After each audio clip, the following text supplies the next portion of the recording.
We are the most informed generation ever. We are constantly discussing things, reposting things. We know what's happening, everything, everywhere.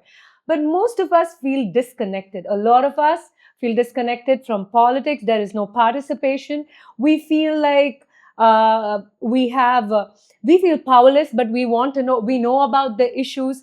But somewhere between information overload and burnout, have we all become a passive generation of observers more than participation that's happening there? Did I get that right? Like I just went with the flow. Have we become observers more than participants? Yes, thanks. That's why you need a sister and a co-host to correct you. Yes, more than participants. But so today's conversation is really going to be about that. Something that I got educated with recently about so many things with none other than Miss Radhika Ganesh. She is a social activist. You cannot box her. She works in a grassroots level of politics. A cultural social activist. Yeah, a cultural political activist. Political activist. So we are going to sit here for another few minutes, for an hour, to enlighten us, because it was true revelation and a lot of knowledge that I got to know about, learned about when I stumbled upon her profile on Instagram, which was... I think all of us stumbled upon her profile on Instagram. In the last 1 month. And all of us have. Yeah, and at some of the things that she says, you are always like,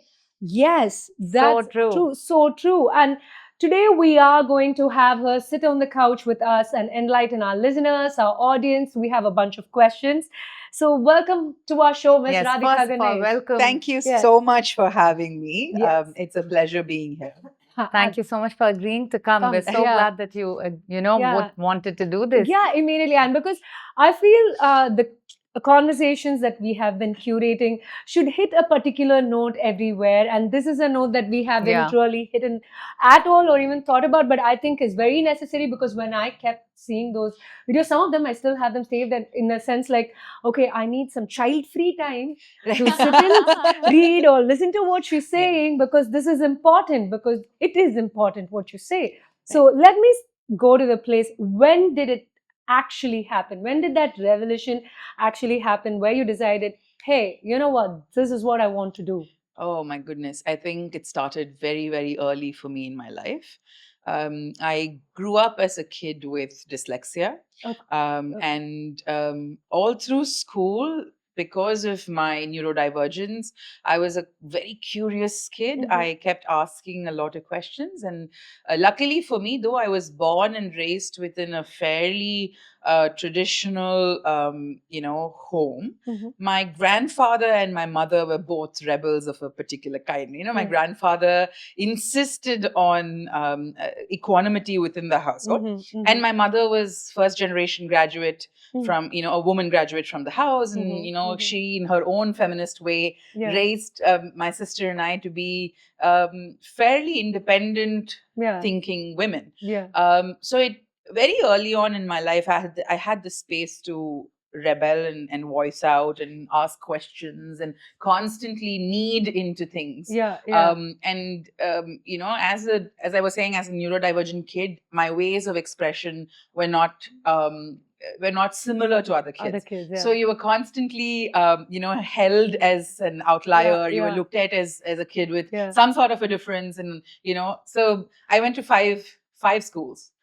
Wow. No school would keep me for more than 2.5 years, because they didn't know how to handle a kid with this much energy and that many questions. So the questioning sort of is the beginning of what brought me to my life.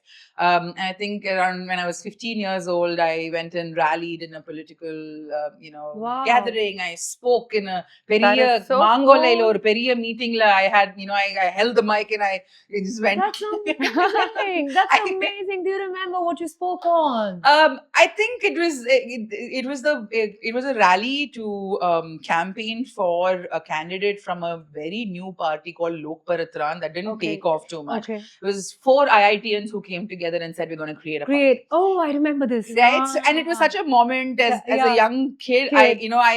especially growing up in Tamil Nadu, everyday politics is part of your household, right? Yeah. Everybody's watching news. My party was one Periya Jayalalitha fan. The rest of them in the family will say Kalanyar and somebody will say somebody else.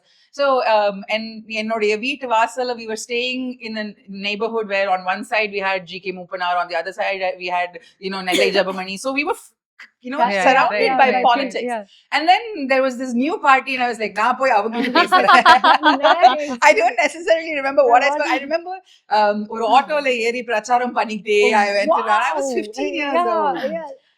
And my rebellion continued into college life. I probably in the history of NIFT India, I'm the only student who staged a strike and got kicked out. I wouldn't have guessed it that you went to NIFT. I went to NIFT. I swear, I thought it was some political degree or like some other sociology degree. I really wish because I do have intense interest in humanities, but growing up in that era, I really didn't have the kind of guidance it needed. Right. So my mom, in her own way of empowering her kids, said, she's a lawyer, but she never insisted her daughters to study something that. So I didn't know what my capacity was. I just went in, okay, this is fun. I'm going to I'm going to do design. And I also had a bit of skill, so I went to join NIFT. Promptly got kicked out of NIFT also. It probably in history of NIFT there wouldn't have been a rally or a strike. You would not imagine NIFT kids striking. Right? I got all of 14 to support me. And 13 went back because they were threatened to, like, their grades will not be given. So all 13 went, I stood there alone saying, okay, down, and they said, Poitwa. That is so cool. Yeah, that's a story to tell, right? Well, so that's sort of where it began. So it never really, I don't think I had a defining moment. I think the moment that really wrapped these things around a more concrete environment for me was, I went and studied in London after that, and I came back and I said, my rebellious streak, my political streak continues. I want to work with farmers. I want to do good, and especially as that is so amazing that you had that. I think it's when you grow up as a misfit, you find ways to create community. That was my need. Okay. My need was, I know I can't fit in with these people. Are there other people I can fit in with? And I think when you have a voice, how beautifully that has turned out for you. Right? Like, I really wish I could tell more of my friends and, people I know, if you have neurodivergent kids. Or even just the younger generation. Right. Yeah. That's amazing. I think spaces that can allow them to voice their curiosity is so important. Yeah. So I started working with more serious movements when I came back. And that's when the anti-corruption movement was at its peak. There was a lot of mobilization, people were coming out, and I participated in Unnaviradam, and I didn't know what I was fighting, but I was fighting. At one point, I was subjected to a lot of state violence, right? Okay. So I was arrested, I was dragged on the streets, and Facebook was a thing back then. And, everything was on Facebook, and my mom looks at it and she's like, listen, child, I've always known your trouble, but I don't want a dead child in my hands. You need to learn what you're doing. You need to understand what you're standing up for. And I think at that point, she definitely hoped it was a phase, because, you spend so much money sending your child away to study somewhere, and she comes back and she's like, Inqilab Zindabad on the streets. So she's like, learn something and come back. I'm just learning so much about you on this couch, and it's like so beautiful that your mom sat you down and like, have a purpose what you're fighting for. I don't mind you fighting for it. I just don't want a dead kid, Go ahead and do what you got to do. That's amazing. My mom is really, one of a kind. Yeah. The first time, not the first time, a couple of times into me getting detained and arrested and things like that. Usually in Tamil Nadu, what they do is when they arrest you in a protest or something, they don't take you to a jail or a lockup. They take you to some Kalyana Mandapam type of place. And they'll sit you down and they'll give you some food and they'll give you some chai, 4-5 hours, and they'll let you out. But at that point, it was at the peak of the anti-corruption movement, and they took us to a Kalyana Mandapam. They said, weekend inga da irpinga. Monday தான் விடுவோம். ஆனா கம்ஃபர்டபுளா தூங்குங்க எல்லாரும். Like I'm very happy because really I mean my next thing was how did you feel? I was very happy because we were a group of friends chilling inside one Kalyana Mandapam, and and as a 21-year-old you have all of these fun stories to then share with your friends. So I hear that my mom is coming, so I'm very excited. I go up to my friends saying my mother is a lawyer. You see, she's going to like bring us out. She's going to break these guys down, and then she's going to be very pissed off with them. And then my mother comes straight up to the cop and she says, "En ponnu ulla irka. N car சாவி எடுத்துட்டு வந்துட்டா 2 நாளா என்கிட்ட வண்டி இல்ல. சாவியை வாங்கி கொடுங்க மரியாதையா நான் போறேன்." And she left me there. She said, "You went in. You find your way out." Way out. So, what a story. and I come back out and I'm like, என்னம்மா அப்படியே விட்டுட்டு வந்துட்டு? She said, எப்படியா இருந்தாலும் வெளியே விட்டுருவாங்க. எதுக்கு drama? That's nice. So she just took her car keys and she left. She said, you made your way. She truly let you be in every sense of the word. Yeah. I think that kind of support is really important from a parental side to achieve so much when you're enlightening so many people, right? Absolutely. I think, so much of what we become as women, we owe to our generations before. 100%. And many times we may not realize, and they may not be overtly progressive or rebellious or liberal, but even the smaller things that they do, really matter, especially as women. It matters to us. And the way my mother has raised my sister and I think we are so grateful for her. And right now we are just a household of 3 women plus my dog Aragi and my cats Sundari and Inji, and so it's just like a family of women. Inji is our only boy, so we keep telling him, you're the only one. You're the only one allowed inside this really special covenant with women. So I think that kind of a journey really set me up for success. And I at that point when my mom said, I don't want a dead child in my hands, so please go figure out what you're doing. Again, more women played fantastic roles in my life. I took a leisure journey with some girlfriends, and I said, okay, I'm going to take a break and I'm going to bike around Rajasthan for some time. And my friends and I were traveling, and then we stumbled into the Right to Information movement. And I met my mentor, Aruna Roy, and I was awestruck, and I just looked at her and said, can you teach me how to be an activist? And she said, that's not something I can teach you, child. You come, you live with us, you learn. And that's it. She said that. I came back to Chennai, dumped my, fancy clothes, packed one bunch of like Kunchipona salwar kameez, and went straight back to Rajasthan. And 3 years, I committed myself. I stayed there. I ended up there for 5 years, but the first 3 years, I didn't even bother coming back home. I just lived there. I lived in the Grassroots. I worked and I learned. I didn't speak a word of Hindi. So all I knew in Hindi was bachao, which means save, and gai, which means cow.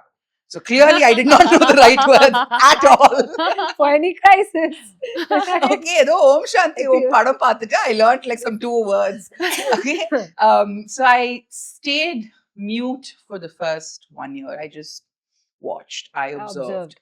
And it allowed me to absorb knowledge in a way that I wouldn't have if I'd known the language. Right? So I'm catching the more nuanced aspects of these things because I'm not able to communicate. I'm only absorbing. But after the first year, it became more easier. I started picking up the language. So now I speak Hindi, Urdu, Marwari, whatever. And so that's where, the birthplace of my today's activism is Rajasthan. And the movement called Mazdoor Kisan Shakti Sangatan, which is the birthplace of the Right to Information, birthplace of the 100 Days Work Scheme. So some really important pro-people laws have been birthed there. So I'm very proud of the beginnings that I had. The kind of formative years as an activist were with some very indomitable people who instilled in me not just the strength to be an activist, but also the ethics to be an activist. And to process my own sort of position within society, right? Because it's only when I went there did I come about the awareness of my own caste, class, religious privileges, where you come from really matters. So that's where that's amazing. That's that's quite amazing. A journey. Yeah, like I don't think I would have ever, like, even if so this is exactly what this episode is going to be, right? Like, how did you choose? Okay, yeah, you did say because you wanted to fit somewhere and create a community for yourself, but how did you know what it is that you wanted to create a ripple effect in, right? Like, now I feel like the videos that you share, there is a lot of information. You talk about a lot of stuff, and it's not easy. It's not an easy job. You need to have like innate knowledge, innate passion, and it needs to come organically. It cannot come because, okay, I've been in this, I'm going to do, but the true work comes from a much, much deeper place. So how did politics also came, like, how did it make its entry into all of this? Like, I know you work in grassroots level. You're a women, you're a feminist too, right? Like, and the way you've been raised, I can tell why. It answers a lot of questions by itself. And the way you said how our parents or how our mothers like paved the path silently or loudly, all that we are today is because of all of that. But how did you know which way to? I think once you are made privy to injustice, it will take a very hard human being to walk away from that. Unless and until you are truly sealed by, very heavy privileges, or you have vested interest that you don't want to let go. Once you've seen the kind of injustices that I got to witness, whether it's in Rajasthan or MP after that, and more recently in Kashmir, you can't walk away from those things. I say that with a pinch of salt. I don't think, on a day-to-day basis, just because we're able to, or we witness one injustice, it doesn't mean everybody should turn into an activist tomorrow. But when somebody has had the opportunity to engage with that kind of depravity, kind of disadvantage and disenfranchisement that exists in society, it will really take a very, very hard human being to say, okay, I don't want to engage with this. Most of us will say, I will do whatever I can. And and whatever we can is a degree, right? It's not one thing. 100%. It just so happened that for me, I felt injustices. I still feel injustice very personally. It hurts me to my bone when I see something like that. I usually don't voice this because it sounds so dramatic, but on an everyday basis, it pains me. I physically become incapacitated when I hear or see something. It's probably also to do with how we process emotions, right? So to me, my way of processing was I have to act to do something about it. So when I see that, when I see a table is lopsided, I have to slip something under it to make it right. So that's how I've processed every single incident that has happened to me. And I think, again, with the exposure, the kind of exposure I managed to get with both family as well as the activist world, I wanted to be like them. I had role models whom I absolutely loved, and I was like, damn, I want to be her. Or damn, I want to be him. I want that life. And I saw how valuable their presence was to people's lives. And I said, okay, so you don't have to be, because all through school, as I said, I was known as the troublesome child. And trouble was never really meant. It just happened, right? It just happened. I was just there. And in fact, I am a fairly quiet child in the sense I don't prefer to speak too much. I just act. And then I've caused trouble. But then in that context, my trouble ended up as being good. Yeah. Okay, me raising a question and saying, oh, this can't be that. Yeah. And then they looked at me and said, oh my God, correct. Can't be it. And then it started resolving issues It started proving useful to somebody else. And then you go into a state of drunkenness. Right? You start drinking that sort of the powerful juice of justice. And you feel like, okay, so if I can be that useful, then why not? So I think it came very naturally to me to choose to be that way. It came naturally to me. It's also because I'm a fairly simple person, in the sense I didn't have too many needs in life. I don't know what to attribute that to, because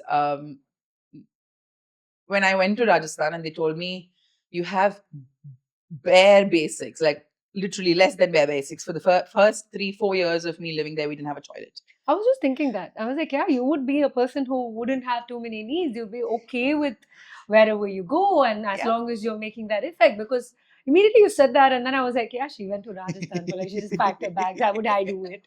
Like, what the hell? I had one rucksack with 3 pairs of clothes. One you wear, one you wash, one is spare. Right? I had one jodi of serupu for many years. And so my rucksack was infamous for 72 items. I had exactly 72 items. And since then, anytime I have interns coming to me or young people coming to me to learn the work, I tell them, this is the list of 72. Anything more, I will offload it. Anything less, you won't get it. Right? Because where you are... Today, the world has changed. 15 years ago when I started, we had 2G network. Adu I had to climb on top of somewhere. So mom and sister could not reach out to me. I had to choose to reach out to them. Right. It clearly angered them a lot. For the first 3 years, mom refused to speak to me. She said, I thought this was a phase. Okay, I really think I gave you too much of a rope. Come back home now. And I said, no, nothing doing. You said it. I'm holding you to it. So sister came to visit me, and then she went back home and gave mama a report. Okay, she's all right. She's okay. She'll survive. And when my sister came, she keeps telling me, I told her strictly, you can't wear sunglasses. And she said, it's so hot. How do you expect me to? I said, no. Community work panna pora. Neenane community work panna na pannala. So I said, no, nothing doing. You can't wear. I have an image. I'm trying to do something. Don't walk in here with your sunglasses. That's exactly what I told her. I said, listen, you cannot. And then she said, you're pretending like you don't own sunglasses. You're unethical. And it struck a chord. And it's just like fair. Would you say maybe that was the part of your life where that shift happened, where you realized, okay, maybe I have these things, but do I want those things? Yeah. Definitely. I think, but you know what? I will never deny the fact that at the back of my head, I always knew I have a fallback. Right. I always knew these are comforts I'm giving up right now. I can go back to it anytime. So even within the activist world, there are some of us who come from extreme privilege. And today it's a running joke in our community. We say, those of us who are rich can be activists. I'm glad you're making that joke. It is true. If you are privileged and if you can take care of, because in today's India, activism has zero space. Zero space. Civil society has zero space.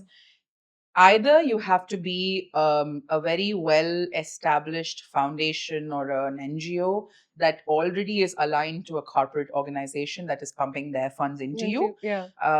And you are as good as a corporate organization and you say yes to everything that the government asks of you. Or you are a community organization like ours who gets absolutely zero funding. Right? So there is no go-between. Many of my colleagues and friends have been forced to shut down their organizations, forced to shut down exceptional work that they were doing because the funding environment has become so difficult in India.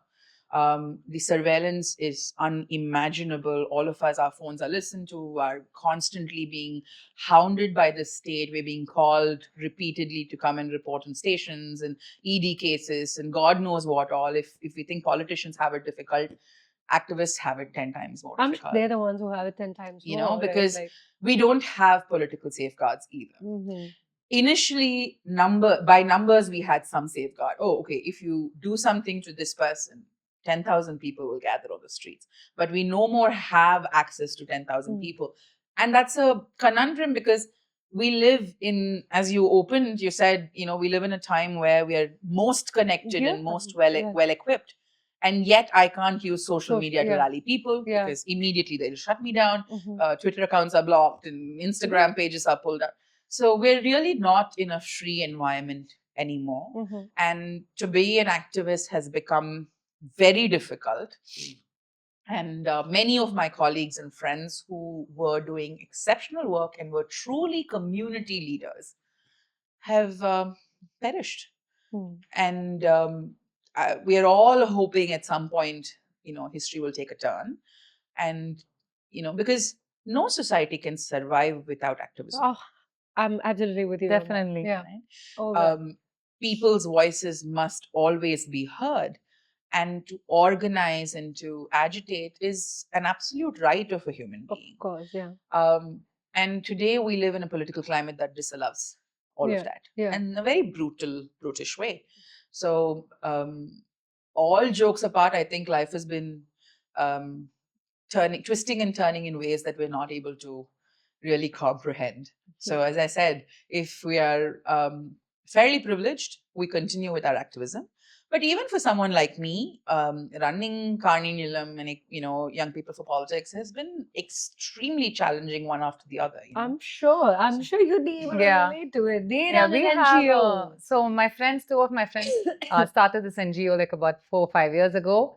But we just chose education. Right. So we teach communicative English for underprivileged kids. We partner up with government schools, shelter homes, and community centers. And right now we're in the summer break, so we have summer workshops, but we're also trying to find new partners. Right. So once in every week we reach out to new centers and we're like, okay, is this something we can do to the children here? Can you help us mobilize kids who would benefit from this? And the biggest challenge for us has been to get those kids to come to class. And when we go and reach out to these partners, we find out that, although the education, like you can have a certain number that shows up, when the government comes to take your data, they say, okay, this is our strength. But then that's actually not true. Post-COVID, students don't want to come to class. They don't want to learn. And even if you guys are going to come to class, maybe the first class I can have the kids. After that, they're not going to want to come. So just for something which is very, very distal like education. And it's communicative English. And we're doing this, trying to bridge the gap between education and employability. That's it. So we face a lot of challenges, even with funding, like you said, that just resonated because now we're like, okay, let's try to find funding. Although we work on a completely volunteering basis, we do have, resources and materials. So something just for education, I can only imagine, how into 10 or 100 it must be for you guys. Right. So, because I love the initiative. I think it's so critical and so important. Those of us who grew up in Tamil Nadu, we know how important English can be. Right. Unfortunately, kids in other parts of the country they know it, but they still don't have access to it. And that is also, getting diluted or forcefully getting diluted now. We're trying to introduce a third language. But, when we talk about funding for nonprofit work, or when we talk about funding for grassroots work, the critical key element there is, as I was saying, you and I can afford to volunteer. But if I want a community young person to commit their time, for me to tell them, you have to forego progress in your own personal life to be able to then do this work. So giving back to community essentially means you will stay poor. Is just so unfair, right? I want to be able to remunerate this young person and make this activism can also be a very viable livelihood. True. Right? So it must be a livelihood. I keep saying this about politics as well. In our country, we treat politics as though it's some periya makkar sevai. Yeah, there is sevai and all of that and that. But unless and until we think of it as a professional commitment, right? You are not going to hold people to exalting standards, which is exactly what is happening right now. And all of our, engagements with public is, oh, na ungalukkaga sevai seira, na ungalukkaga idu vittu vanditen. No.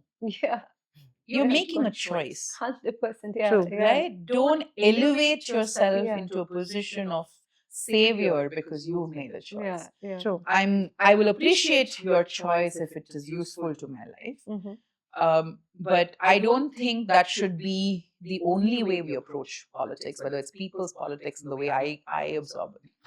We really need to talk about this. We were given this envelope right before we could record, and we wanted to save it for the podcast. First of all, thank you so much for most something welcome. so Yeah. thoughtful. I'll definitely be using this because I'm a voracious book reader, and I'll put this up. Nice. It's a very, very interesting photograph. So tell me about this. How do you, is this from, Okay. is this a part of the community you have? Yes. So Ek Potli Retki or Kani Neelam works with over 60 plus marginalized communities across multiple states in India. As I was saying, we are not a registered NGO. You know, we don't have big funding. We don't, in principle, we don't take institutionalized grants or funding because a lot of our work is political in nature, and we want these communities to have the freedom and autonomy to speak their their voice should be heard without any restrictions. So the minute somebody gives you money, they get to tell you What to do. So most of our work is entirely community driven, largely independently funded. So these are all stories from each of these communities, and we create them into story cards, bookmarks, Right. postcards, and calendars and posters, because we believe that a big part of our work is documentation, because we are a cultural political group. Yes, and right? this is beautiful. Thank you. I needed to know about this. So each of these, so all of them come with stories, and these are people and communities with whom we work. Our work is very different in each of these communities. For instance, Tamil Nadu, we worked extensively with the fishing communities in all 14 coastal districts of Tamil Nadu. We've traveled, we've lived with them, we've documented them, because largely when we say Meenavargal, there is a certain stigma to that community, right? The way we see them. Even in Chennai, when you want to go to North Chennai, there is a certain image that North Chennai has. There's a certain stigma that comes with being from North Chennai.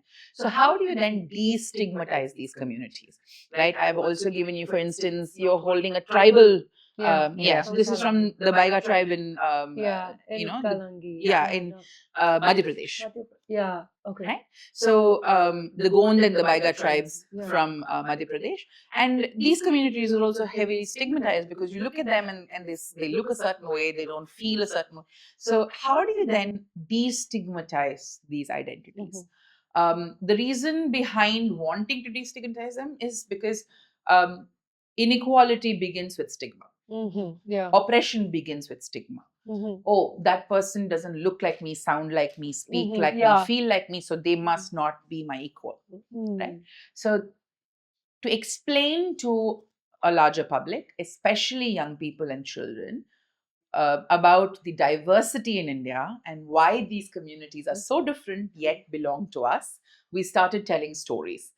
And we realized we can't just tell somebody else's story. There needs to be an ethical way of these stories being narrated. So we, over 10 years, along with all of these communities, we've built what we now called an ethical framework for documentation. So we give it to young students, we give it to scholars and researchers. We tell them when you go into these communities, because we often tend to exoticize them. Right? Yeah. Exotic tribe. Yeah. In our there's a very crass usage of words in the NGO circles. It's called poverty porn. They say, you go take pictures of poor people and then you glorify it as part of your report or as part of your brochure. It shouldn't. That's not how you tell stories. Yeah. So then how do you ethically and sensitively speak their stories without usurping their rights? And how to archive these stories, how to share them. So we've been working, so that's a big part of our work. We believe that the more we learn about the diversity in India, the better equipped we will be to protect it. Right? And today, the biggest threat that's posed against us is that we're trying to homogenize everyone. Everyone should be one. Yeah. You know, even if it's, the Hindu identity. Yeah. Who is Hindu?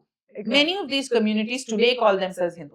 Hindu. Yeah. Right? They have their own cultural practices. They have their own rituals. So can we try and learn about all of these? And many of them, like for instance, the postcards speak about climate resilience and local communities have so much indigenous knowledge, right? And say today we are facing so much climate crisis. We are in the middle of global warming and so much is happening. These communities can actually give us tools to operate better in these situations. True. Right? Chennai Madri or a seashore or a coastal city can take so much from the fishing community to learn about climate resilience, how to respond to receding seas, how to respond to, thundering storms. They have that knowledge. So can we integrate all of that knowledge? And then what we do is we take all of this and then put them to policy level use. So we take this, we package them in different stories, and then we take it not just to general public, we take them to schools, we take them to colleges, but we also take them to politicians and bureaucrats, we take them to secretariats, we take them to assemblies and parliament, and we tell them, hey, these are the stories. Now, how do we use this to make better decisions? That's amazing. That is so nice. This is so nice that you're a bunch of really young people doing this, right? But do you ever feel like the young people feel disconnected from politics? I mean, you guys are exceptions, right? Like exceptions can't be examples. I agree. I completely. It cannot be. Like you guys, like how many of us in this room would choose to just like, yeah, I want to make a change. It enrages me too. But does it enrage me to a point where like, hey, I need to act? But you interact with people from different communities, different culture, and then you interact, come back, you're here in urban setup. I'm sure you have a lot of friends who do normal things like, like I said, you're an exception. Exception cannot be example. How do you feel? Do you feel urban people, it's so beautiful how you have like kind of bridged the gap and like formed a beautiful network between culture, communities, and politics, and you feel like that's going to save our climate change, our receding seas. It takes a different kind of, what do I say, passion, I want to call it, because I think also that's the talent, right word. I think, to not see these things as individual objects and to create a sort of system with all of them, and keep that system going. Because I feel like your cause is a system. It's not an individual. I strongly believe it's a system. And I think one of the reasons why I believe that is, my mentors, who are all, very strong feminist influences in my life, taught me very early an important feminist rallying call. And it says, personal is political.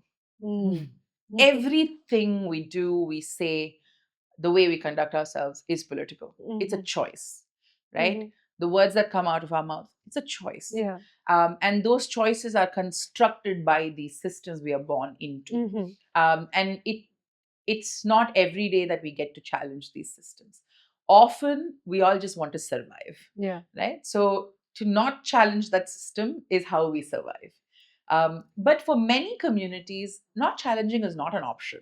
When life is really difficult, you ask me, are young people political? Are they interested?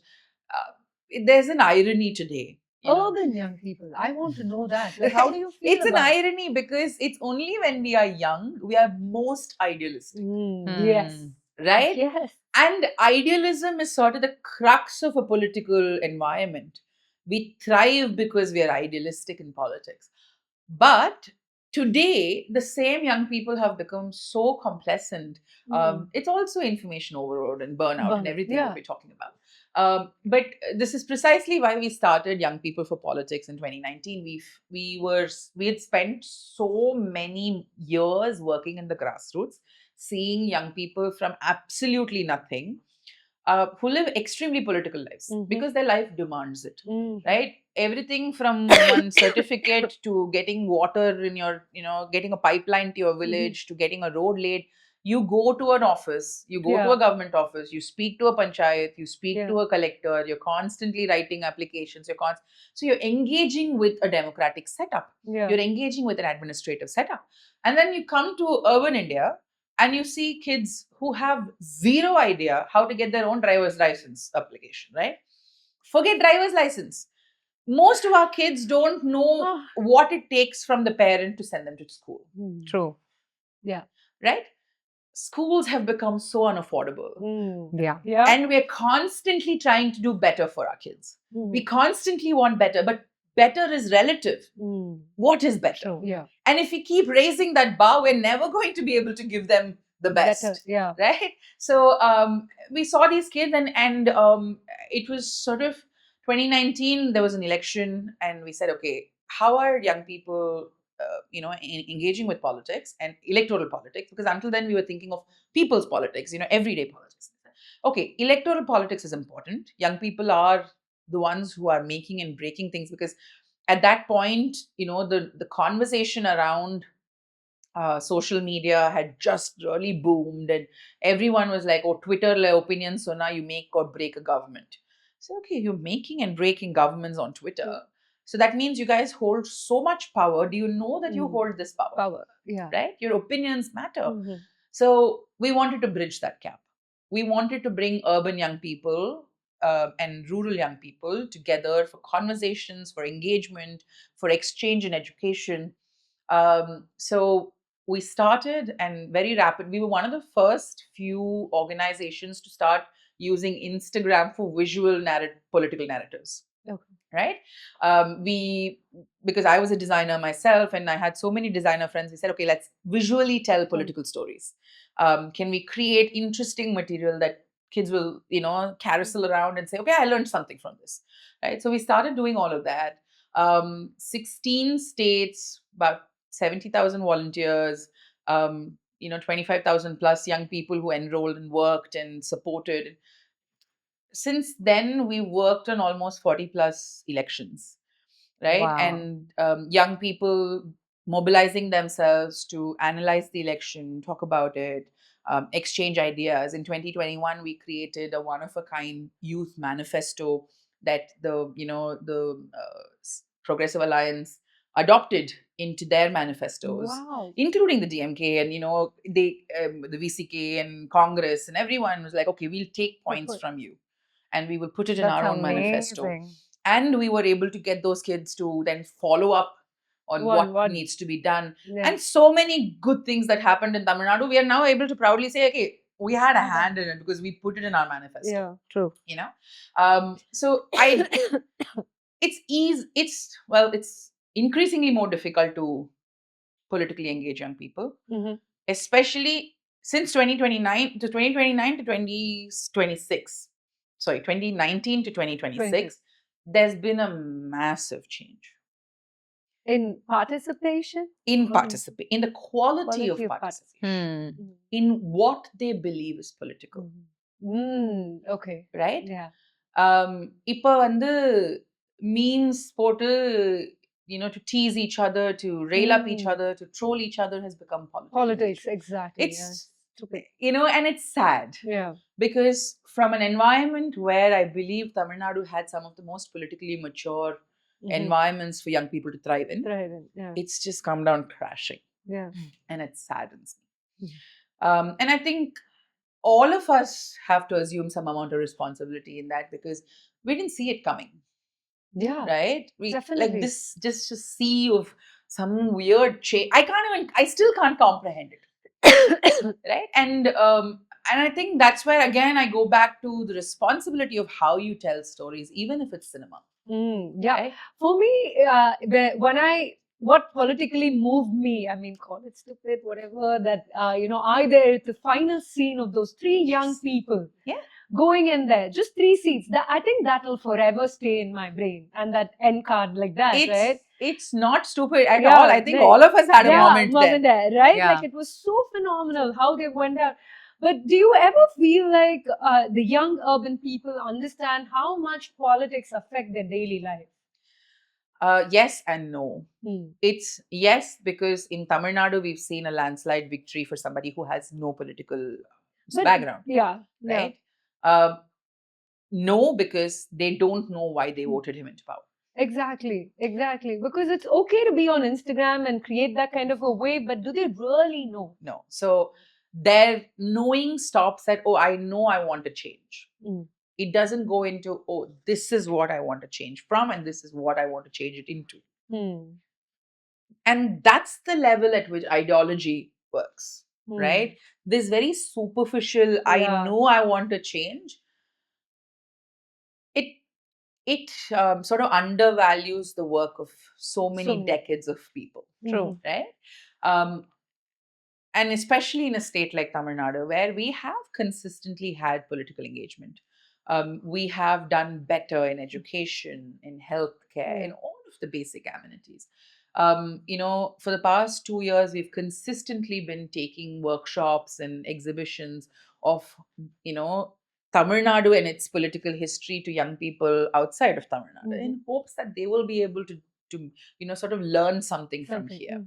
And to then realize that, oh, you didn't do enough in, back home. Yeah. Right? Yeah. You let it Okay. slip. It's been a very rude awakening for me. Because I kept taking information from here and saying, look what Tamil Nadu is doing. Because very bluntly, I say this in every conversation. You take UP, you take Rajasthan, you take MP, take any other state, except for maybe Kerala. We are 25, 30 years ahead of them. As far as economy is concerned, as far as all basic infrastructure is concerned, as far as education is concerned, we're 30 years ahead. Yeah. How did we land up there? We all started off in the same line. Our starting point was the same, but we're running faster. And we're likely to be punished for running faster. Right?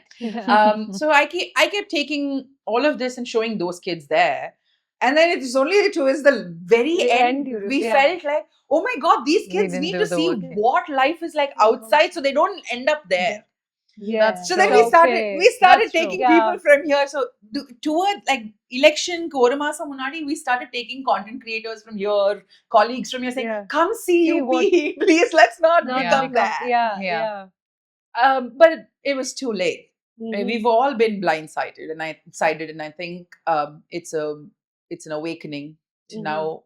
So I don't have an answer. I don't know if young people are politicized or not, because the answer today, the immediate answer is yes, because they brought a political change. Yeah. But it's also no, because what political change? Towards what? Yeah, true.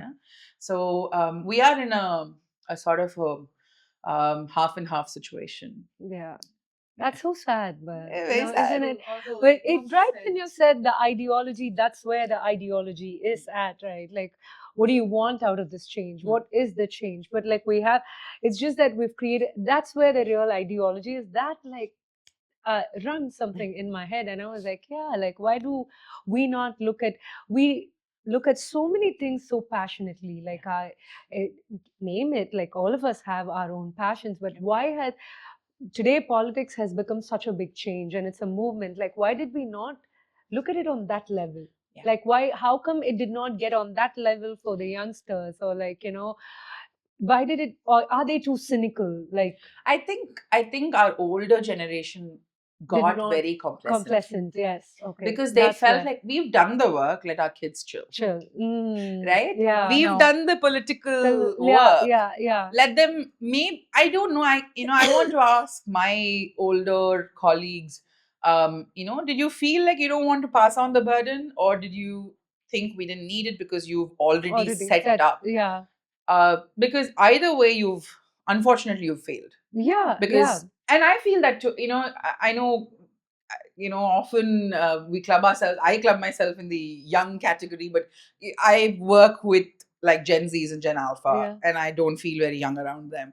And I'm constantly just thinking about, did I fail you? Like, have I not done enough? And to me, as of today, I think the answer is yes. I think we failed in not guiding them towards a political anchor. I think their access points are all so free flowing, right? Instagram and social media and news is so untrustworthy today. So we've just really not directed them towards places that can anchor them. And I have a big grouse with the political class in Tamil Nadu, because I feel like it is somewhat of a fear that disallowed them from creating those spaces. Right? I often tell colleagues in the electoral political space, leaders, I tell them, ungalude bayam that you will create rivals or you'll create equals or you'll create, opponents, you stop people from politically educating themselves. And look where that's landed us. Yeah. Because Tamil Nadu does not have student politics. Yeah, it doesn't. Colleges don't have unions, nothing.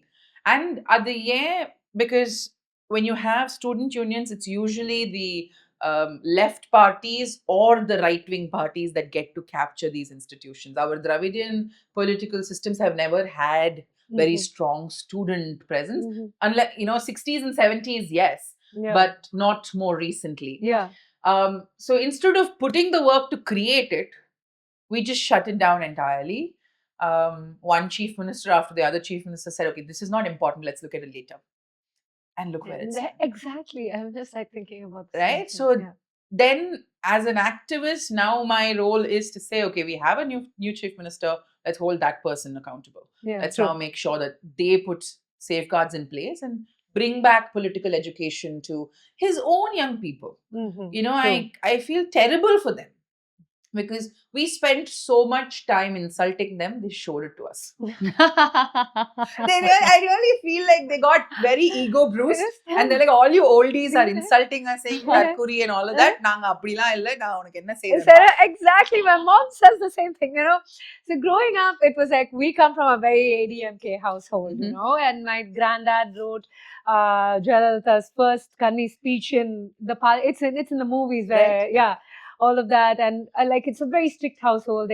Like we were discussing in another episode, like politics is never like a no around the dining table. Our parents are constantly trying to tell us about the struggles and how my mom's dad was in political office and the things that he had to see, the struggles they were raised. And my dad also, it was, and then you get married into a family like this, you're seeing all of it. And my mom and dad got married when what a right polarized, right, like beautiful. Like my mom's wedding was on the front page of a Tamil newspaper. Next episode should be me asking you questions. Tali eduthu kuduthathe MGR da, like, and my dad was like this huge MGR fan and all of that. So very educated on our culture, our Tamil culture, our Dravidian culture and all of that. And so happens, growing up, we were always those two people who would never say enakku Tamil theriyadu. We would never say that to sound cool or look cool. We were very proud of our identity. And then like now when you sit down with people and like ask them, do you know the struggles? Like, and then they'll come like, did you know? And then like, we were educated on it, nevertheless. But I think that is the sad part, right? Like, even only recently it was under the magnifying glass, but even over the years when we didn't have a need to educate ourselves about it, why didn't we make an effort? I think as a collective whole, I don't think we know so much of the work that we have done, so much of what we have achieved as a state, so much of what we have gone through and how we actually have it good. But we just hold on to these one or two terms and we just say, okay, I want to change because this is what we're going through. But that's not even the situation. What burns me is the lack of gratitude. Yeah. I'm not saying, I'm not the one to say, oh, we have to kiss the hands of the political class because they did something great for us. No, we need to be aware of the path that was laid out for us, which is what I want for the younger generation. You choose differently. That's your absolute right. It's your democratic right. In democracy, we do want to have new players in politics. But don't do it out of lack of gratitude. Don't. I absolutely dislike this entire Theosakti narrative. I can't stand it. Not because I don't, you're not asking me if I'm agreeing or disagreeing with it. I'm just saying, as a kind of political environment and culture you want to breed, what you've done is absolutely wrong.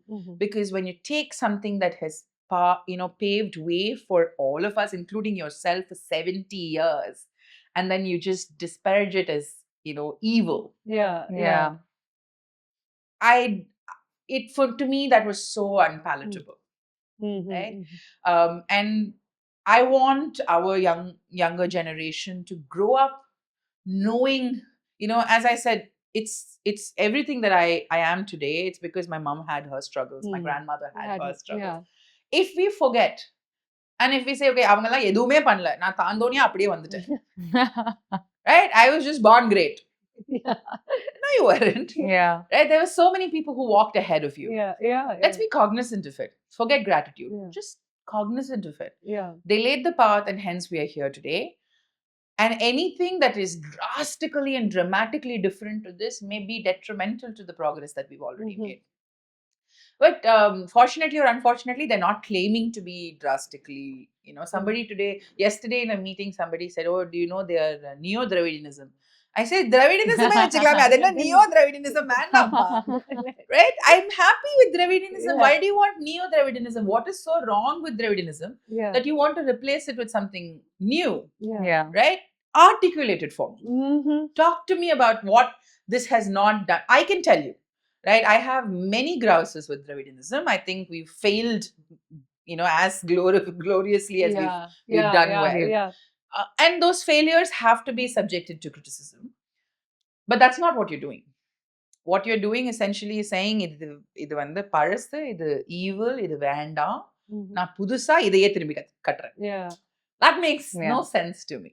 No, but have you the short form reel content that you're putting out there? That's what got me curious, and I was like, we need to get her on our podcast. We need to pick her brain on so many things, because this is not something I'm just doing for the listeners or for the audience. This is something I'm doing for myself too. Like I told you, I have so many of your content saved. I need some child-free time to sit and go through all of it.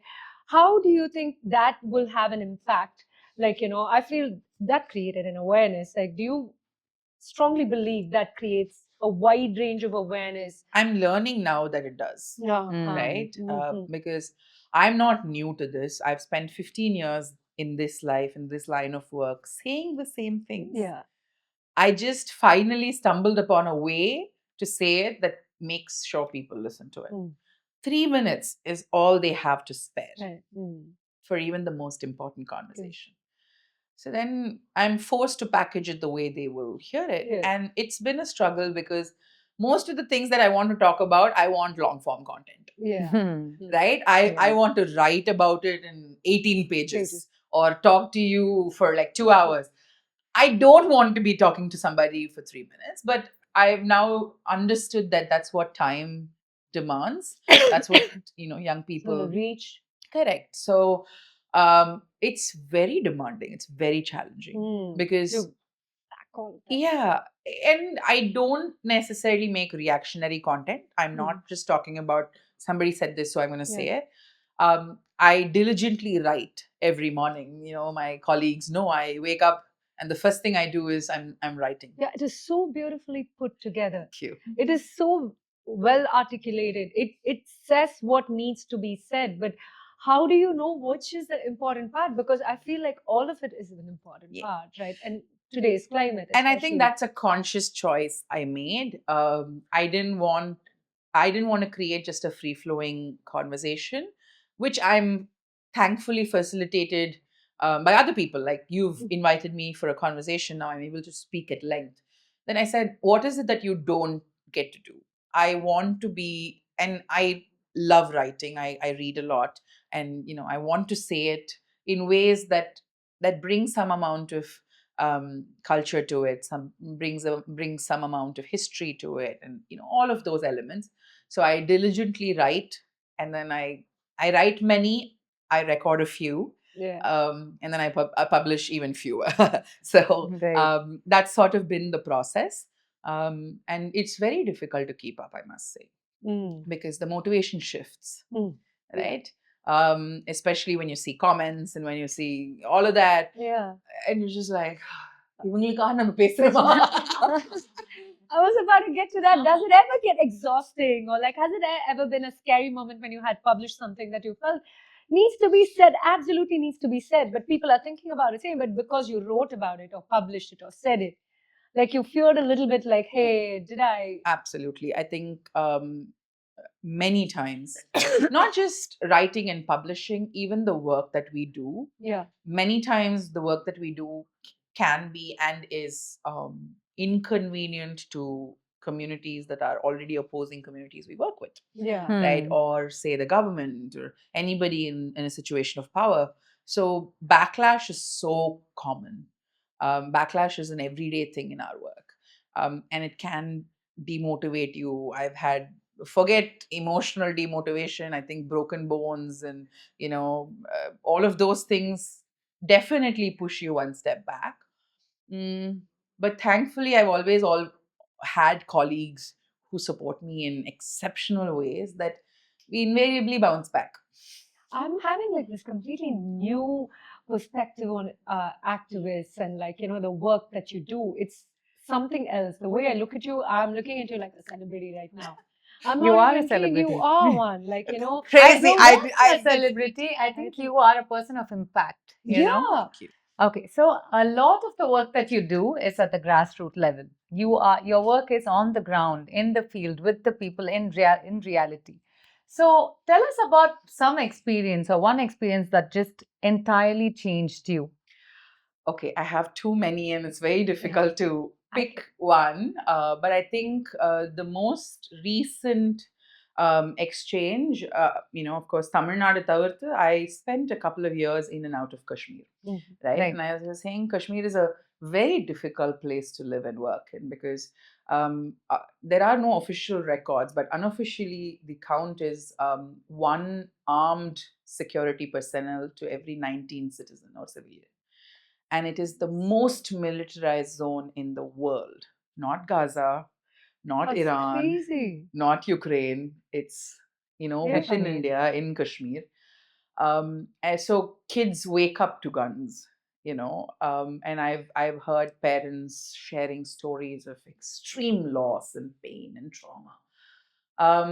And we went in there as we always do with with an open mind. We said we're not going in there. We never go into a community saying we know what to do. We go into the community saying we're here to listen and learn, and then let's see what comes out of it.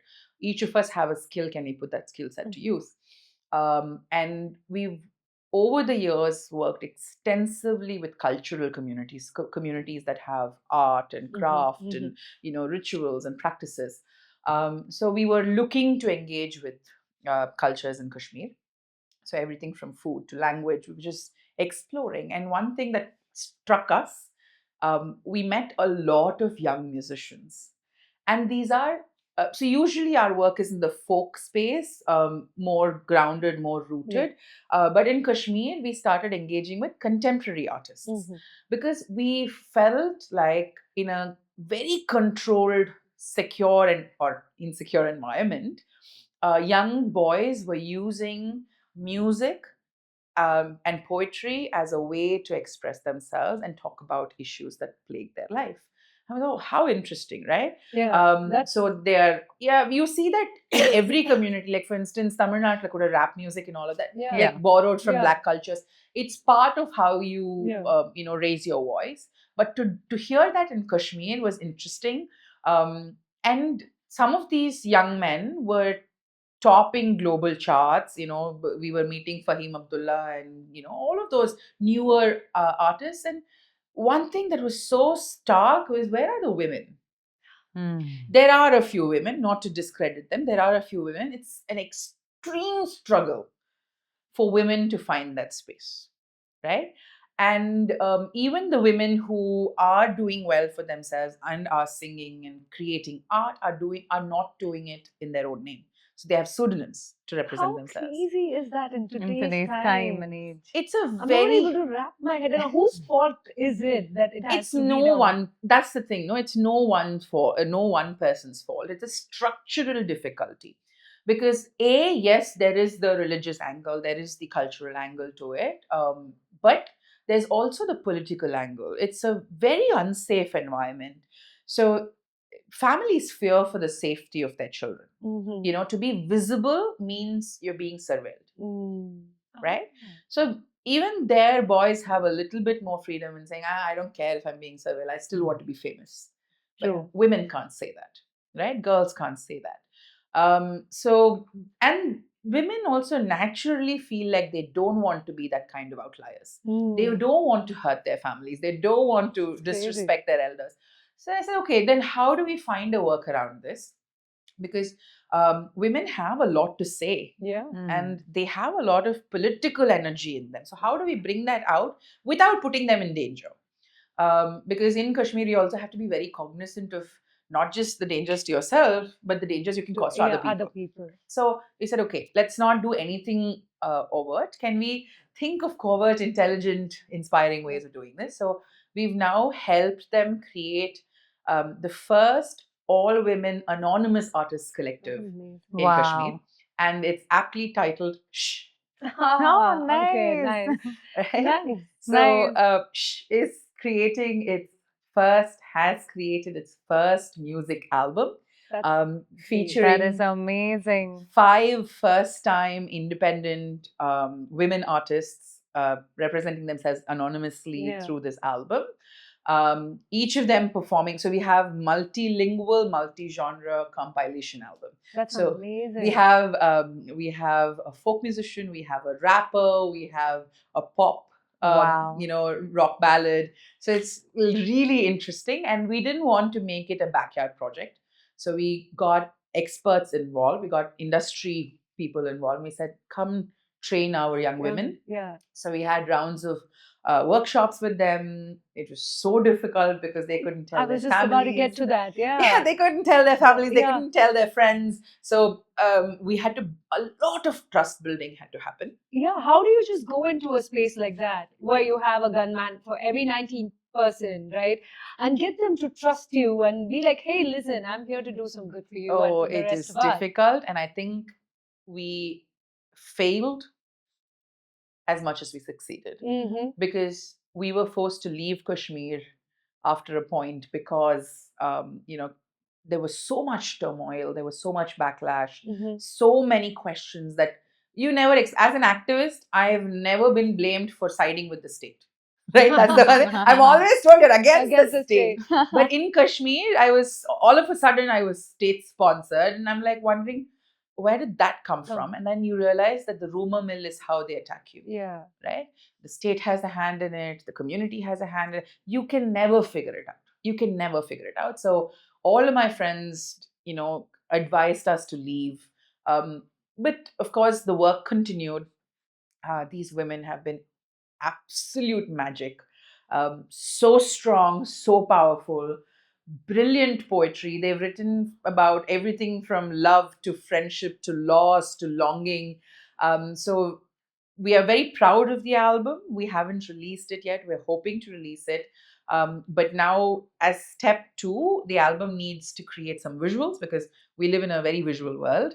So the music needs some visuals to match. So we're inviting artists to come and help us. We're inviting people. We have a Buy Me a Coffee page. So if your listeners want to support us. If there is anybody out there, creative people that are, like my tongue just went rolling again. I'm sorry. But if there's any visual director, if there's any cinematographer, any director, anybody who can bring these beautiful songs and poems and everything, these tracks to life, please do write to us. Please do reach out to them. And Buy Me a Coffee. And Buy Me a Coffee, yes. Buy Me a Coffee. Please do follow Buy Me a Coffee. Follow Radhika Ganesh and does have a page. So they can find the link to our Buy Me a Coffee on my Instagram page. Okay. This would be your contribution to your community. We all can contribute in small ways that will kind of become a compound effect. I think this is a great initiative, and I think this will be a great contribution. Congratulations on breaking years of generational curse, years of taboo, years of what was a no, and turning that into like a gateway for people to just be able to create. I think that's amazing. And we're really hoping that, industry will listen to this music and be like, oh, we want these women. I'm sure. Fantastic. Yes, we're going to take your word for it. Because if you had gone through this whole journey of putting your life on the line, that's how I see it. I don't know how you see it, because from what you told me earlier, you and your friend, your colleague, and your dog travel together, driving all the way up to Kashmir. That is a different level of commitment, which I just cannot. It's a commitment to Aragi. She is my dog. I Such can't. interesting names for all of them. Thank you. Sundari and Angie. So Aragi is very bougie. She's the only bougie element in my life, right? And she needs to travel in comfort. And I don't like flying with animals because they get very anxious. All the way to Kashmir. We're talking about. So she's been in trains and buses and then car, and she prefers the car. Right? Right. So he's like, okay, fine. So if Aragi prefers the car, there's no two ways about it. You just drive. So, and it's easier for us because we're two women on the road, and it's easier for us to commute and feel more safe when we have our own commute. Because in other states, at least, you have some public transport and stuff like that. Kashmir, you have no public transport. That's nothing. Amazing. But somebody whom I admire a lot, I think that was only Sumati auntie. I think I really look up to her. She says the biggest form of service is the service to people. And the fact that you are doing it and in form of activism, it's a different kind of glamour. I don't think there's any glamour to it. Unlike, how we'd like to think, no matter how many if you times saw me in an ordinary day, you'll definitely know there's no glamour to right? It's a different level of commitment and passion that your colleagues are all doing. This is absolutely great. And I'm in awe. The very fact that our entire team came and told us, hey, you know what, we've recorded for 1 hour. It didn't feel like it. I feel like I'm learning so much from you. And that brings me to another question that I want to know, that you went and recorded these songs and the cultural part of it, and you involve a lot of storytelling. That's what you told. I have a lot of NIF friends, so we were like, what carousel is going to catch their idea, right? I want to know, how important do you feel, and why do you feel that culture and storytelling is a very important part of conversation about rights? Okay. So our collective in Hindi is called Ek Potli Retki, and Tamil it's called Kani Nila. Why we named the collective that is essentially the answer to this, right? When we ask somebody to introduce themselves, they first say, I'm so and so, this is my name, and this is where I come from, right? The land that we either come from or have been dispossessed of essentially is the biggest part of our identity. All of us recognize ourselves as Tamilians, right? நாங்க தமிழ்னு சொல்றதுல ஒரு பெருமை இருக்குது. Beyond that, so everything about us, the food we eat, the language we speak, the clothes we wear, the rituals we follow, all of this is so closely tied to land, and these are the cultural markers that make us. So how do we then separate culture from us? We often tend to relegate culture to either performative culture or material culture, right? Part dance dan culture, we tend to minimize it, but it's not so. For grassroots communities, everything about their life is cultural, right? So then there is no concept of rights that is devoid of culture. And when you want to oppress a human being, you oppress their cultural markers. You say, don't eat the food you eat. Don't speak the language you speak. Oh, the clothes you're wearing is offensive to me. Don't wear it. Right? So if oppression is cultural, resistance to that oppression should also be cultural. But somehow in the modern imagination of resistance, we tend to reduce it to political, economic, and social. Right? And that might work for, say, even in, I keep arguing with a lot of my left-leaning friends and communist friends, saying communism doesn't work for India because it is so devoid of cultural understanding, right? It was written for a monotheistic, monocultural context. But in India, we're so diverse, so cultural. How can there be a rights movement that doesn't speak of that? So I started looking into and learning from indigenous people. So in our collective, I'm the only non-indigenous founder. right? The rest of the founders of the collective are all indigenous people from different communities. And it was their voice and their stories that motivated us. So I often remind myself that I'm a mere interlocutor.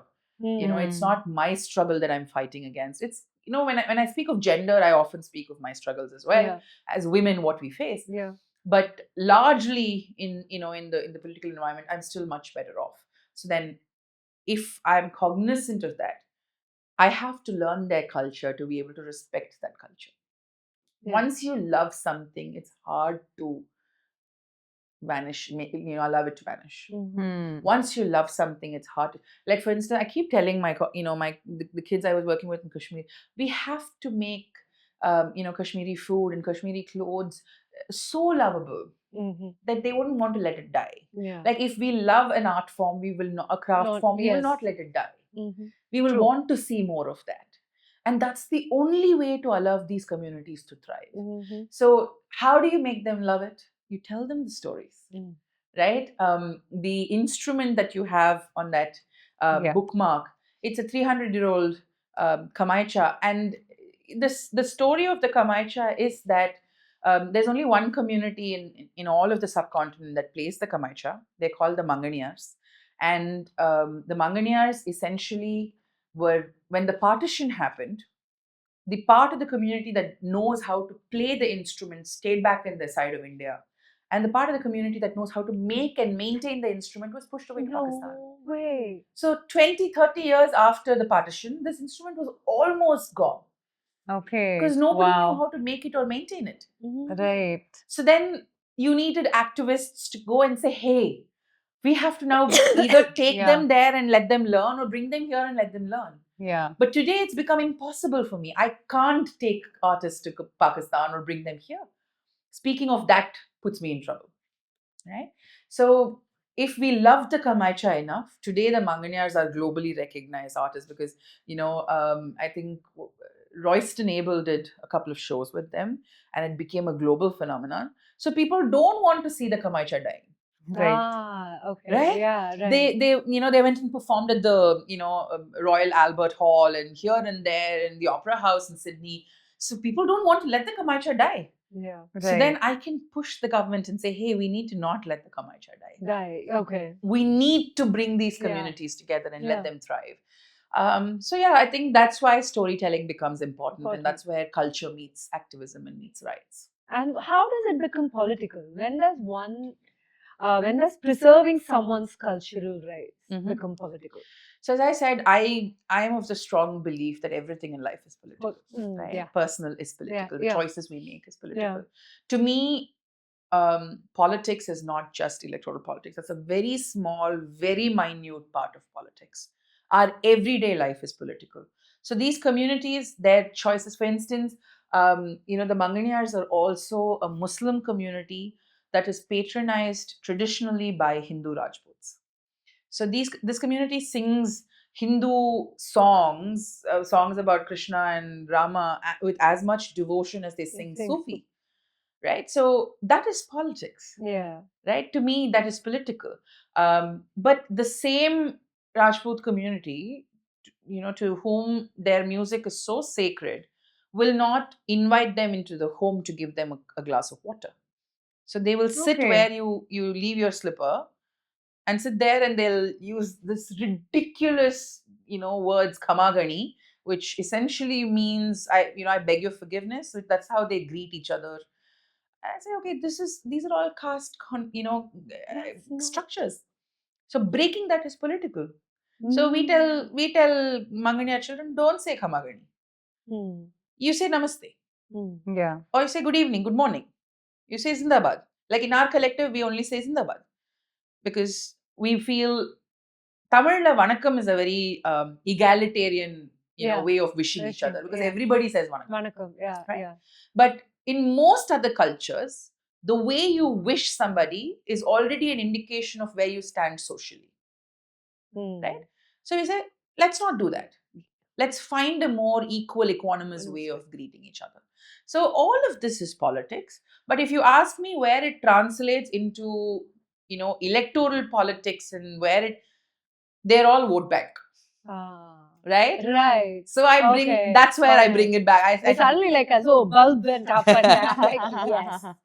That's how. So Yeah. இவங்களோட ஓட்டு வேணும்னா இவங்களுக்கு ஏதாவது நல்லது பண்ணுங்க is where it comes down to. Yeah. As simple Yeah. and as crass as that, Correct. right? Like, Yeah. have you ever faced this? I want to know, this is completely, I did not write. Now that you said, like, you had to tell children, don't greet them like that. Like, has there ever been like a political backlash you got or faced? No. Like, because you tried to preserve somebody's culture? My life is It's full so- of those stories. I've been fighting a 10-year court battle against a man who, against a mob that publicly beat me and molested me because we were trying to raise our voice for it. Yeah. So, and he was a sitting BJP MLA. So I was fighting against a very powerful human being. I still continue to fight. Thankfully, he's in prison now, but not for the crimes he committed towards me, but on a different case. But I'll continue to fight, right? So backlash has become part and parcel of how we operate as activists. However, we've all become a lot more tempered in India today because, for instance, if you know, between 2012 and 2016, I was so ready to court arrest. Anything happens, I'll go sit in the street and say, arrest me, I don't care. I don't think today I will say that because the real fear is that once you're put in, you're never going to see the light of day, right? I have colleagues and friends who've been in prison for 5 years, 6 years without trial. Activists are getting picked up left, right, and center with absolutely no evidence, no charge sheet is being filed. So this is a very unsafe environment. So there is a lot of backlash, but community level backlash is also pretty constant. Tamil Nadu, my work focuses on juvenile involvement in caste crime, right? So I work at looking at how school children engage in caste violence. And oh my God. and constantly I get threats, ஒழுங்கா மரியாதை எங்கேருந்து போயிருங்க, right? But thankfully, I've learned from my seniors and from my mentors how to respond to a lot of these threats. We build safeguards, we build community safeguards. I've had instances where women have come out and they'll keep me in the house and they'll create a barricade and they'll say, if you want to get to Radhika, you have to cross me. I'm so glad Yeah, that you that's- have things like that. People that's like that. in Killer. school. Okay, Yeah. like these And community so women glad. can be Like, insane Yeah. sometimes. Right? So, grandmothers who said, if you want her, you cross me, try it. Right? So, you build community safeguards, you build political safeguards. We make friends with, good politicians. You were speaking about, Sumiti Auntie. I have known her since I was a young person. And, to know people in positions yeah. of power is important. We also, as activists, the more visible you are, so you need to tread the line very carefully. You shouldn't become so vocal that you're found to be a threat and then you're crushed no matter what. Nor should you be so invisible that nobody will know if you die.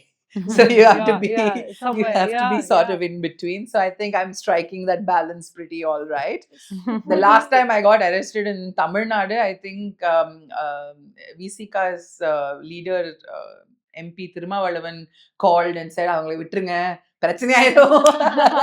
So I'm grateful for those kinds of involvements. Yeah. Like, it's so nice to hear this, and the fact that you still keep showing Keep up at it, yeah. and keep at it and want to impact, right? Like, that is impact, right? That's amazing. you. That's just You're doing some amazing. phenomenal work. I mean, if I didn't, when you said I got beat up and molested, if that didn't choke me, the 10-year, case that you're fighting, I was like, how does somebody even have the grit? I don't really know. Okay, No, something keeps me going. I'm seriously, glad. because Whatever you it just is, get I'm glad that it is in you. Yeah, exactly. You just get so flustered if someone ruffles against you in the wrong way in a public place or something like that. Your hands go chill, everything goes chill, and you're like, and you think, oh, I'm a mom of two, I'm this, I come from here, how did I let this, like this. I'm in awe of Thank you the so work much. that you're doing, the very fact that you're showing up and keeping at it, and that impact is something that I think once the reward of all of this is seeing the impact of the work that we do collectively. Right. We've seen, kids who've had a better life because we did this work. We've seen communities getting access even to simple things like drinking water. Yeah. Right? Yeah. When I know that a child no more has to walk 6 kilometers to fetch, 1 matki of water because we hoisted a fight and it worked. It says something to you. It heals your soul, as much as the backlash tears it open and then there's somebody else stitching it up. So it's a sort of a constant cycle. Brings me to the next one where, do our generation get confused with like information and awareness with action? Absolutely. Hmm. I think I don't like the term, but I'm often using it. Armchair activism has sort of become so detrimental to people like me. Yeah. Though it's well intentioned, many times it's well intentioned, sometimes ill intentioned. But those who sit and type out these really fierce posts and talk about, they are very important, but we must make a distinction between online warriors and offline, workers. Yeah. We all call ourselves karyakartas. We are workers. We're working for the communities. And many times things that people say online can make our life very difficult and make us seem less impactful. Yeah. Yeah. Right? We can't work as fast as you can type. It's just True. natural, right? And that gets reposted and that gets shared, like, Correct. that's not going to help, right? Right. So I always urge online warriors, remember your online warriors. So I take a little bit of grouse when they call themselves activists. I'm like, No, yeah. okay, then who am I? Exactly, Right? exactly. Like, facing all these difficulties. How do you just get from, like, just get in touch with her other than just like reposting? Or how can you create an impact or find your community where you can create impact? I believe speaking online does create impact. Okay, I do believe that's a very important space and people must speak, whether it's a podcast, whether it's a, reel, we must speak. I only urge that we see the difference between that and engagement action. on Yeah. Because so what does meaningful participation look like then in today's times? I think meaningful itself is a relative term, right? Engaging with a conversation. For instance, if I can urge the two of you to speak about caste on your podcast without having to hold back and say, I'm not sure, right? Because everybody is unsure of caste when they have to speak about it. Such because a sensitive thing. Right. Yeah. But if I can create that, because today we addressed it. I spoke about the Mangyars. Today I'm speaking. This to me is meaningful engagement. Yeah. Right? And you didn't feel like, oh no, I have to, Radhika, let's cut this, let's not talk about it. Right? So to be able to ease ourselves into difficult conversations is meaningful participation.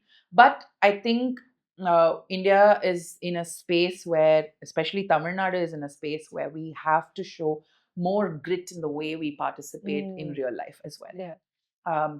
Especially with the choices that we've made now. We've said we want change and we've moved towards something new.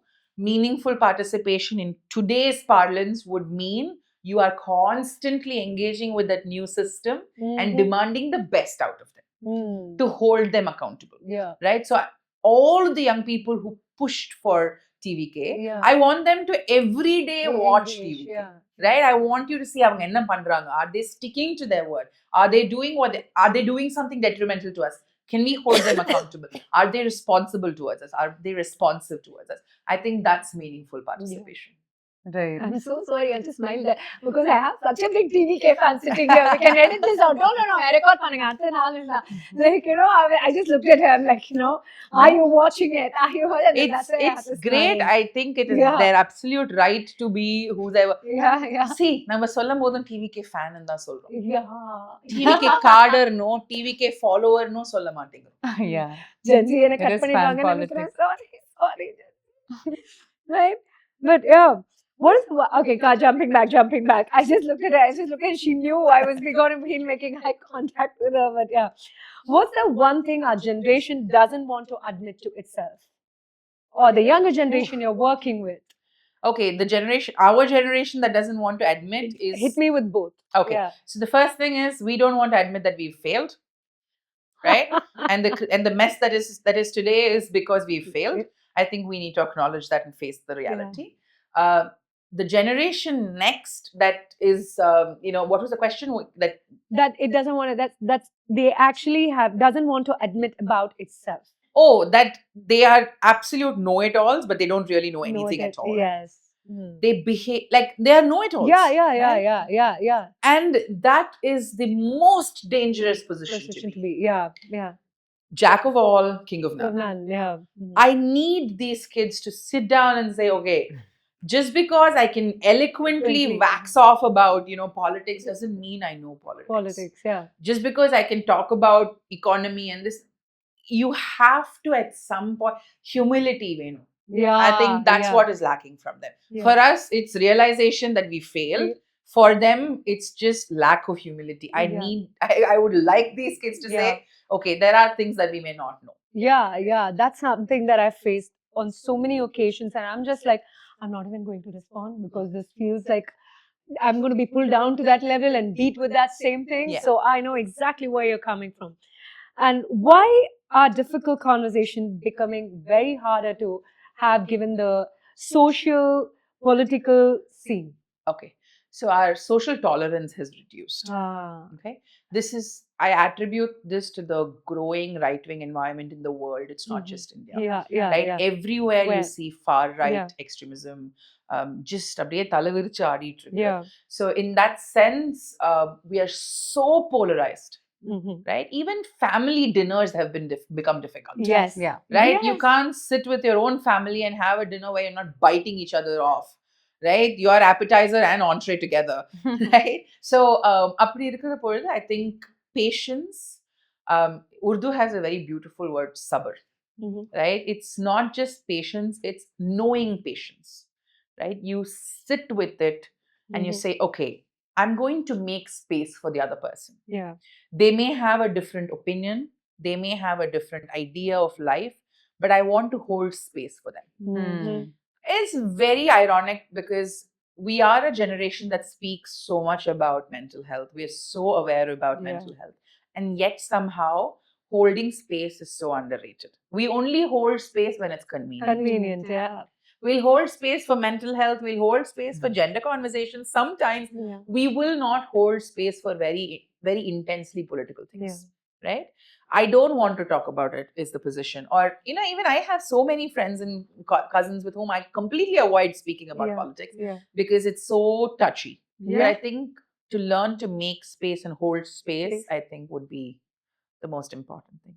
Right. Yeah. What's one small thing you think someone listening to this can do today to be less passive? Okay. Less passive. And I want you to answer this question and drive this episode home looking into that camera, because this is our audience. Anybody listening to, they should have a takeaway. And okay, so I think the most important thing we need to do today to be less passive in our life, there's nothing wrong in being passive, but to be less passive in our life is to know our own position, social position within society, what caste, class, gender, locations we come from, and then address that privilege with people who are immediately around us. I'm not asking for very big things. We can't make big changes. All of us don't have to be activists. But if we can treat people in our homes, in our lives a little better because we've understood where they stand and where we stand, I think that's the one thing we should take home. Okay, great. Thank you so much. But before we wrap up, one last question. What is one thing that you are hopeful about that probably most of the others have given up on? Two things I'm hopeful about. One is for Tamil Nadu. I don't think our Dravidian legacy has died.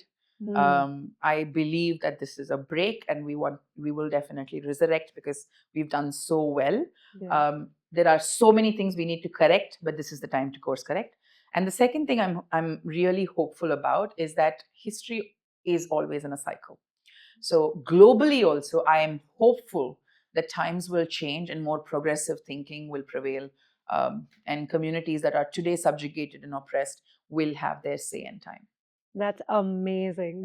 This has been by far one of the most enriching episodes. I've sat down with a guest and had to pick I don't even know how time went by, and I know we're on a time constraint and it's going to be so difficult. If I could, I just have a list of questions that I would ask you, but you are the modern superhero, I feel. Thank you so much. There's been a lot of learning on this couch. It's been an absolute pleasure to talk to the two of you because I often yearn for conversations where we're not restricted by what we can say and what's okay and what's not. Thank you for holding space for me. And thank you for talking about everything so freely. It's like, I don't know how they say, right? I believe in that. I believe in like be the change you want to see in today's world. And I like to think I make it a much kinder place, much empathetic place. I try to raise two boys who understand other people's empathy and, insecurities. I always keep saying that. But that's how you're less passive, right? You're raising two conscious boys. Such an important thing. Yeah, but the fact that this literal be the change you want to see, like, that is something else to me. I think there are humans, there are superhumans, and then there are activists and you. Right? That's what I think. And whatever we shared off camera, what you spoke to us, I don't think, like, I find myself feeling a little chilly from some of the things that you just shared with us. Like, that's amazing. Hopefully we'd still have some more conversation. I'm so glad that people like you exist, like you and your team. You guys are doing something. Thank you so much. You guys are amazing. I'm just so grateful for, so thankful for, and most of us can only dream about. So I'm so glad you all exist. I'm very glad now I have the two of you to call friends. Yes, 100%. Thank you, 100%. It's a two-way street. Yes, it is a two-way street. Absolutely. Yeah. Anytime in whatever scope that we can be of help to you, we are going to get to you. And wherever I feel like you need to educate the next generation, I'm going to get in touch with you and be like, Radhika, there are these bunch of kids, like, I feel like you should work with them and, like, enlighten them. And there's some scope for, like, education and impact. Come on over, like, I'm going to do that. And it has been an amazing few hours of that we've absolutely enjoyed. I didn't even know it has been few hours. Honestly, it just feels like minutes. And thank you so much for being on our show with us, Radhika Ganesh. And this was Two Peas in a Pod with Radhika Ganesh. And if you like this episode, comment. If you have questions, comment. You want to know how to get to the grassroots level, you can follow her on her page. Obviously, we'll be collaborating with her, so you will know where her good work lies. And if there are creative people out there who can bring her beautiful album to life, please get in touch with us. That'll be one of the most amazing things you could contribute to our community. Thank you so much for being here with us. Thank you so much. In another amazing episode of Two Peas in a Pod, one of our really dear friend again, Kritika Gokul from Matramai, came forth like to dress us. And we jumped right in on it. I'm so grateful to be surrounded by women who make amazing, breathable, comfortable clothes. It was absolutely amazing as well. Yeah, I cannot wait to wear this again. Yeah, and it's super affordable and super comfortable. And the brand name is Matramai. You should get on that website and check them out. Follow them on Instagram. And thank you so much, Kritika, for offering to dress us up. I love what I'm wearing. And I love how all of us are like in the aligned. same family. Yeah. I love it. And show Matramai some love because I sure as I love it. I love it. Me too. Thank you so much for doing this for us.